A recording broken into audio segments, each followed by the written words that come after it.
Hi guys, so I'm gonna do my best trying to record this. I'm by myself, so it makes it a little bit harder. My phone's just propped up on something in the middle of the field.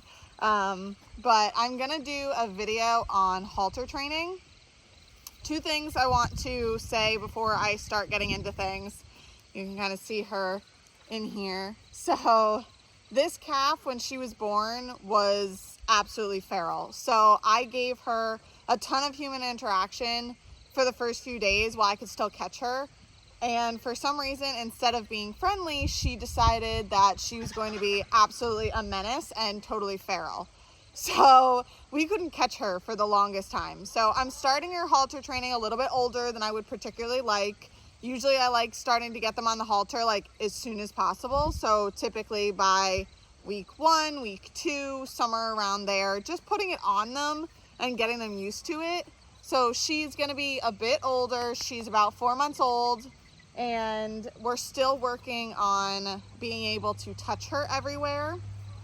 She's a whole lot better and like much sweeter. You can actually see her behind me. She's actually standing with me, letting me pet her.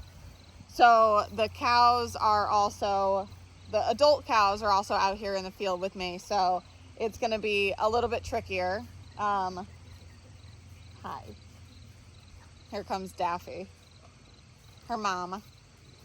Hi, mama. So Daffy's also very jealous that I spend any time with her calf.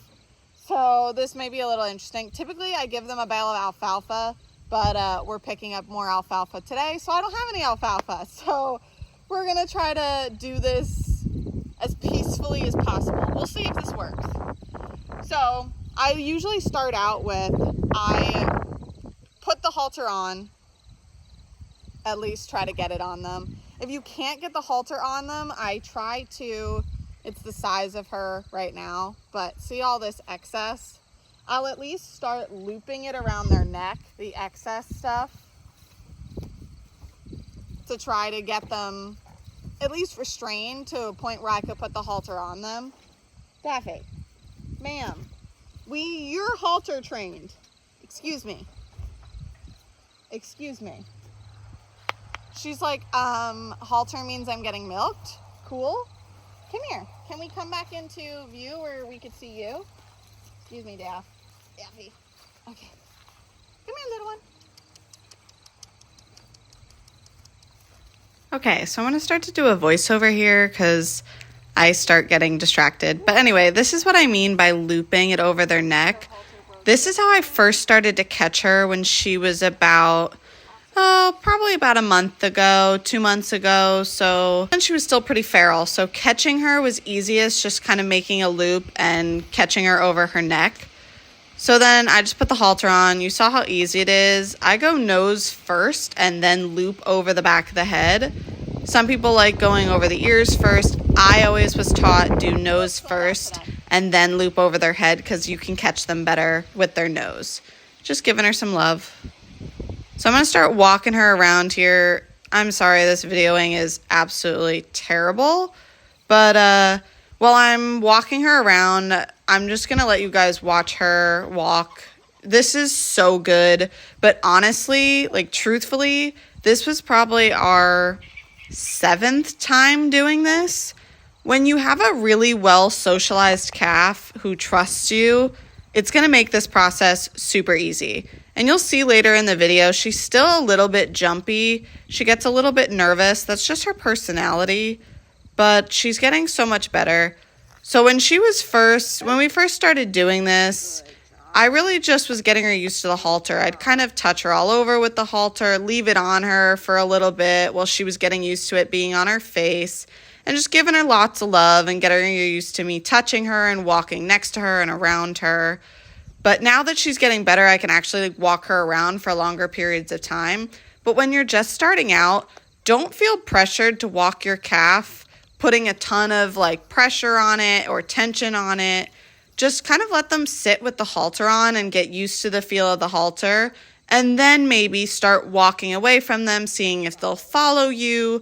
Let them get the idea that having the halter on is part of the learning process and they have to follow you. So there you kind of just saw, I do have to put tension on it occasionally, but I don't pull really hard. I just leave the tension on until she figures out, okay, I need to walk towards you to release the tension. Because she could feel that in her face in the halter. Like, it will tighten just a little bit. So I just recommend that to anyone. Just when you have to put tension on them, just put the tension. Don't pull super hard. That's when you're going to get the quote-unquote Jersey flop. So I'm just touching her all over here. Again, you'll watch, she spooks here, see?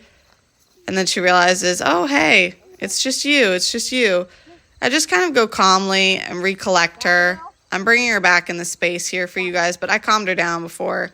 She's just still a little bit spooky, but like I said, when she was a baby, she was absolutely feral. So this is a whole lot better, seriously. But I would like to tell anyone, it's really just patience, guys. Just be really patient. Give your cows a lot of love. Sit with them. Talk to them. I talked to her through this whole process. They get used to you, so really just going slow and going easy. But halter training really is not that bad. You just got to take it slow. Put the halter on them. Let them hang out with the halter on while you're sitting with them or while you're scratching them. Then maybe walk a couple feet and see if they follow you, just loosely holding the halter, not putting any tension on it. Then put some tension on it and move forward as that. You don't have to immediately start out trying to pull them into a walk immediately. I really don't do that at all. I mean, this is her 7th time and she's doing absolutely amazing. And we're really just starting to walk around a lot now, focusing on circles and walking through obstacles and her walking next to me. So I also start out with, I'll really introduce treats with halter training. So when we're starting out, I'll give her a lot of treats and I'll walk face to face with her. So basically I'll walk backwards while cooing to her and talking to her and also showing her the treats.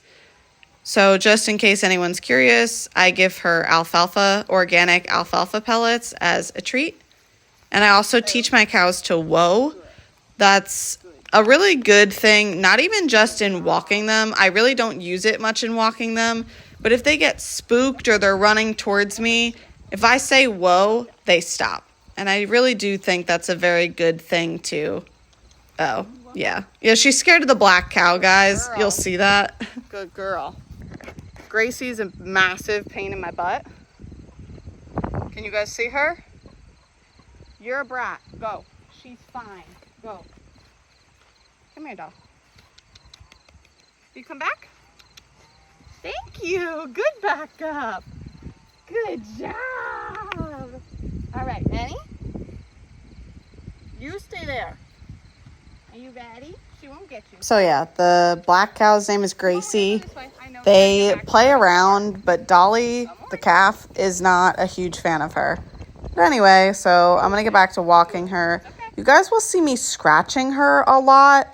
I do this on purpose because for a family milk cow, they have to get used to being touched all over, interacting with kids and people and dogs and other animals and a host of different things. So I like to make sure that I start touching their udders and touching their legs and touching their stomachs. So you'll see me touching her a lot and scratching her a lot. That's kind of just what I'm doing. Daffodil, quit eating it. Sheesh. Reading your cow is also really important. For this cow in particular, I know that she really likes reassurance. She likes to know that I'm there and that I'm comforting her. I said to her, I'm standing in between you and the black cow. I'm making sure that I keep the black cow away from her, and she knows this. You could see her chewing her cud here, which means she's happy and comfortable, which is a great sign.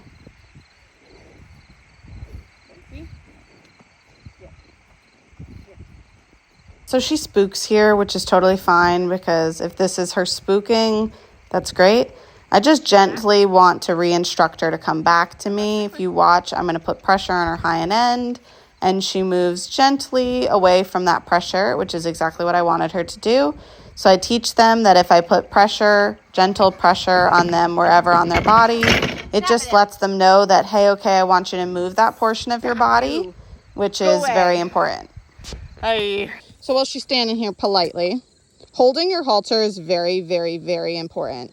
A lot of people can really hurt themselves with these halters, especially with new calves. I've been pretty lucky. She's pretty good. She doesn't really pull very much, but always hold it. Ma'am, thank you. Always hold it looped like this. You never, ever, ever want to put your hand in it like this. See how I'm holding it like that? If she would tighten this, I can't get her to do it, but if she pulls on that and it would tighten, see how the lead rope is like that? It could wrap around my hand and she could break my hand, pull fingers off. That's never good. So you always want to hold it. Her mama's going to be annoying.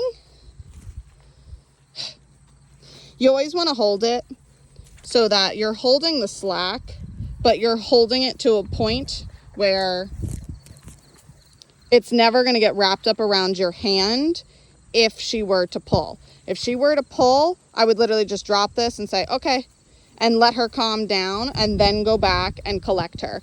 So because we're just getting started in this process, I don't have to put a ton of slack on her. She's very good. But if I did have to put a ton of slack on her, I'll show you when I'm walking her on this angle so you could see it. I will pull this and it'll tighten. And then the second she starts walking towards me, it'll relieve pressure on its own.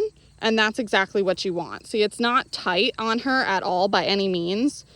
So getting her comfortable with that is very, very important. Ready? All right, let's go. Good girl. So now that she's a little bit older, we're focusing on walking next to me instead of me turning around and walking face to face with her. She needs to get used to my back turning. Who? Good. Good girl. Positive reinforcement always. She loves neck scratches. And you could see her chewing her cud here. She's obviously not distressed at all. She's very happy with this process. I'm gonna lick your fly spray off. Ick. Alrighty. And then I'll pick her back up. Cue her to walk on. Good girl. Good girl. Walking in circles is getting a little hard for her. Good job, doll. Good job, baby. Can we walk by your mommy? Let's see.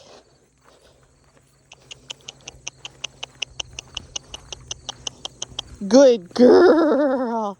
Good girl. Who? Good. Good girl. Good job. So now see where I'm standing? How her head's pretty much level with my leg. That's exactly where I want her to stop. That's a very respectful stop, and I appreciate that. Oh, look, she likes, I found a good spot. I always appreciate that, and that's what I try to teach them to do. You never want them to pull ahead of you or stop directly behind you, because then they might be tempted to push you with their head. We're still learning our respect. Good girl. Good job. So I don't do this for super long. I try to keep it at a, what are we looking at? What are we looking at? A scary over there. I try to keep it at a minimum of like 20 minutes to a maximum of like 30 to 40, depending on how good she's being. And I always will finish it off with a treat, and you'll see that. Let's walk over here since this was scary. Come on. Hold on. Too much slack. This is hard to do one-handed. Okay. Good. Good. Did you see that tension pull and then immediate release? Good girl. I'm also giving her mouth cues, which I like to train my cows to do. I think that's very important. Good job. Good girl. It's very important to like build trust and love with your cow. And it'll also be important for her new owners to do the same thing. Because once they trust you and you're confident walking them through situations that they may find scary, then they'll go through with ease. It's okay. We're about to walk by the black cow. It's okay. She's okay. Good. Good. Good girl. Good girl. Ho. Good. Good cow. Good job, baby. Good girl. Good girl. Did you see how she felt uncomfortable? See how she always has to have an eye on that cow? She doesn't like her, and the black cow pushes her around quite a bit. So pushing her through situations that are going to be a little scary is important for her. Thank you guys so much for watching. If you got to the end of this video, you are for sure a trooper. I know my videoing skills are terrible and my voiceover skills are probably even worse. But I appreciate y'all for watching, and you just see me here giving her her treat at the end of this session. I always end with a treat. I like ending on a high note. Yeah, if you have any questions about halter training, or if there was something specifically that I didn't cover, please let me know. Drop a comment. I'll be happy to do a part 2 of this, going over anything that I missed or any of your comments. Hopefully y'all enjoyed this. Catch you on the next one.